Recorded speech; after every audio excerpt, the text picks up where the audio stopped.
What if I told you the biggest story in technology this year isn't about a new phone, a faster chip, or another AI chatbot?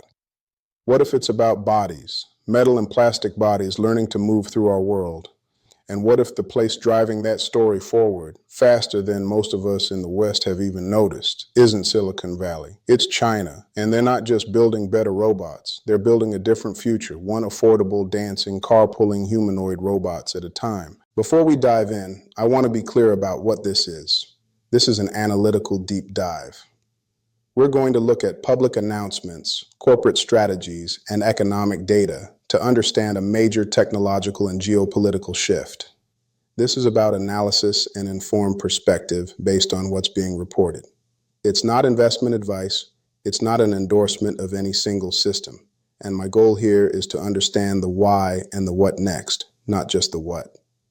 Let's start by framing why this even matters. Because it's easy to see a clip of a robot dancing and write it off as a fancy toy or a lab stunt. I think that's a mistake. What we're seeing in China right now feels less like incremental progress and more like a coordinated, multi-front assault on the biggest barriers that have kept humanoid robots in science fiction for decades. Those barriers are, in my view, threefold: cost, intelligence, and practicality. For years, a capable humanoid robot was the price of a luxury supercar, hundreds of thousands of dollars, a bespoke masterpiece for a lab or a corporate showroom. The intelligence was brittle. Robots could perform stunning feats if everything was perfectly programmed, but couldn't adapt to a world that's messy and unpredictable. And as for practicality, they were solutions looking for a problem too expensive and too fragile for real work. What's changed? Well, the narrative from China in just the last few months suggests they are tackling all three at once. And they're doing it with a distinct playbook. It's not about one company making one perfect robot. It's about an entire ecosystem trying to crack the code from every possible angle. So today I want to walk through what's actually happening. I want to look at the three specific developments that made my head turn, not as isolated news stories, but as interconnected pieces of a much larger strategy. We'll talk about the world's cheapest humanoid, a new kind of AI brain that learns like a child, and a brute force demonstration of strength that hides a more subtle achievement. And through it all, I want to ask the bigger question. Is this finally the moment where robotics transitions from a promising technology to a transformative one? And if so, what does that mean for the rest of the world? Let's start with the most visceral shock to the system: price. In late 2025, a Beijing-based startup called Noetix Robotics unveiled something called Bumi. The headlines were simple: world's cheapest humanoid robot. The price? $1,370 US. Or, as many outlets pointed out, roughly the cost of a high-end smartphone. Now, our first reaction, and it's a healthy one, is skepticism. At that price, what are we really getting? Is this just a plastic toy on wobbly legs? According to the specs in the early video, it's more than that. Bumi stands about 3 feet 1 inch tall, weighs around 26 pounds, and has 21 points of articulation, or joints. It can walk, balance, and yes, dance with a fluidity that's genuinely surprising for its class. It's powered by a battery good for about 2 hours, and it's designed for education and home use with drag and drop programming and voice interaction. But here's the crucial point I think a lot of the initial coverage missed. Bumi isn't important because it's going to clean your house tomorrow. It's important because of what it represents: a dramatic compression of cost for a bipedal, dynamic platform. Think about it this way. For decades, getting a machine to walk on 2 legs reliably was a multi-million-dollar R&D problem for institutions like Honda or Boston Dynamics. Noetix, a startup founded as recently as 2023, is now offering that core mobility capability for less than some people pay for a monthly car payment. They achieved this through lightweight composite materials, an in-house motion control system, and a modular design. The strategic play here is obvious: commoditize the body. Noetix isn't trying to beat Tesla's Optimus at heavy lifting.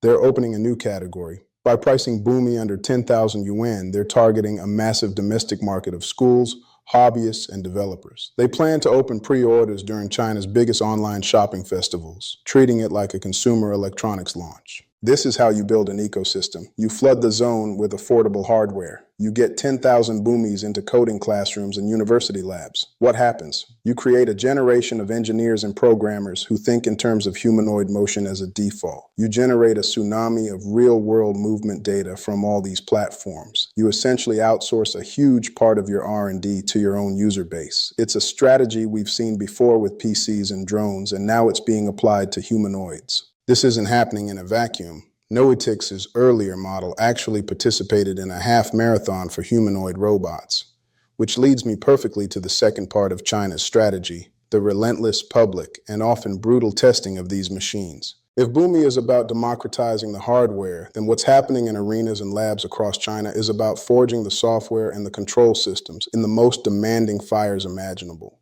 In 2025, China went all in on robot sports. We're not talking about a few academic competitions. We're talking about a state broadcast, multi-city spectacle. There was a humanoid half-marathon broadcast on city screens. The world's first humanoid robot games in Beijing, featuring soccer, boxing, and martial arts. Dozens of robots dancing in sync on the country's biggest annual TV gala. On the surface, this looks like entertainment, and it is. As Cheng Hao, founder of Booster Robotics, a startup training AI-powered robots to play soccer, admitted it is a show. But like a show in Las Vegas, it can earn a lot of money. Then we can hire more talents to develop our algorithms for future real-world uses. But peel back the curtain and you see the raw strategic logic. Sports are the ultimate benchmark for dynamic, adversarial, unpredictable physical intelligence. As Peter Stone, a RoboCup president, told CNN, soccer requires motion, vision, localization, collaborative strategic planning, and adversarial reasoning. Getting a robot to walk in a lab is one thing. Getting a team of them to track a ball, coordinate passes, and shoot on a shifting real-world surface while being shoved by opponents, that's an entirely different level of complexity. Every fall, every missed kick, every collision is a priceless piece of failure data that makes the next iteration smarter. This is where we see the government's hand most clearly. This sports push isn't just a grassroots trend. Li Shi, a Chinese robotics organizer, stated bluntly, whether it's Beijing, Shanghai, or even more so in Shenzhen, the government is more involved and with significant investment and extensive media coverage. A 2021 five-year plan offered subsidy, tax cuts, and easier loans for the robotics industry. The goal, as stated in the plan, was self-reliance and technological leapfrogging. So the playbook is use public spectacle to attract funding and public interest while simultaneously gathering the hardest possible performance data under the pressure of competition. It's a brutal, efficient feedback loop. And sometimes the demonstrations are more direct. Take Unitree's G1 humanoid. In a now viral demonstration, a G1 weighing just 77 pounds was shown pulling a car weighing 3,100 pounds across a smooth floor. The immediate wow factor is the strength-to-weight ratio. But watch the video closely. The real magic isn't the pull, it's the frantic, stuttering dance of its feet. The robot is leaning back so far it looks like it's about to topple, and its feet are scrambling to find purchase, making micro-adjustments every millisecond to maintain balance against a massive, dragging load. This isn't a pre-programmed sequence. This is real-time, dynamic balance control under extreme and shifting force. This is the kind of capability that translates directly to walking on a cluttered factory floor, carrying an unbalanced load, or navigating disaster rubble. It's a show of practical, robust stability. So we have affordable bodies being mass-produced, and we have those bodies being stress-tested in the most demanding physical arenas possible. But there's still a missing piece. A robot can have a cheap body and great balance, but if it has the reasoning capacity of a goldfish, it's still just an expensive puppet. This is where the third and, in my opinion, most profound development comes in, the quest for a mechanical mind. This is the frontier where the real philosophical battle for the future of robotics is being fought. For all the advances in AI, most of our large language models and vision systems are fundamentally passive. They absorb terabytes of text and images, they find patterns, they generate impressive outputs, but they don't have an intuitive, grounded understanding of physics. They don't know that if you push a cup to the edge of a table, it will fall. They can describe it, but they don't feel it. This is the problem a project out of the Beijing Humanoid Robot Innovation Center is trying to solve. It's called the World Omniscient World Model, or WOW. Researchers from Peking University and the Hong Kong University of Science and Technology are also involved, and its goal is audacious: to create a self-evolving AI model that doesn't just watch the world, but learns to interact with and understand it through simulated cause and effect. The traditional approach is to train a model on millions of hours of video. The WOW approach, based on what's been published, is different. It's a 14 billion parameter generative model that combines a physical simulator with a vision language model. In simpler terms, it's a system that can imagine an action, like push the blue block off the red one, run a physics-based simulation of what should happen, critique its own prediction, and then refine its internal model. It's a loop: predict, simulate, critique, learn. The researchers call this a step toward genuine physical common sense. Instead of learning from passive observation, the AI learns from interaction, even if that interaction is inside a high-fidelity simulation. It builds what you and I built as toddlers: an intuitive model of gravity, friction, mass, and force. This is what they mean by embodied intelligence: an AI that isn't just a brain in a jar, but a brain connected to a body that exists in a physical world. Now let's connect the dots. Imagine a future Bumi-like robot, cheap and widely available.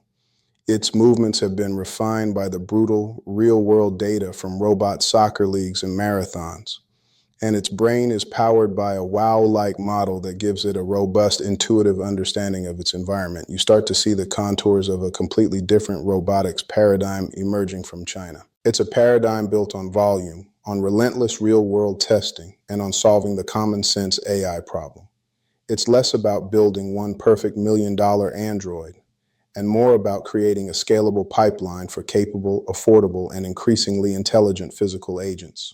The rise of China's robotics industry isn't just a tech story. It's a geopolitical and economic story with deep roots. The numbers are staggering. In 2023, China accounted for 51% of all global industrial robot installations. Its robot density, robots per 10,000 manufacturing workers, hit 470, surpassing Germany and Japan. A decade ago, Chinese manufacturers held less than 30% of their domestic market. Today, it's over 47%. This didn't happen by accident. It's the result of a 15-year industrial policy cascade from Made in China 2025 to the current Robot Plus Application Action Plan. The goal is explicit: technological self-reliance and global leadership. The government provides the wind with subsidies and policies, and 1,000 private sector ships, from giants like Innovance to startups like Noedix, are setting sail.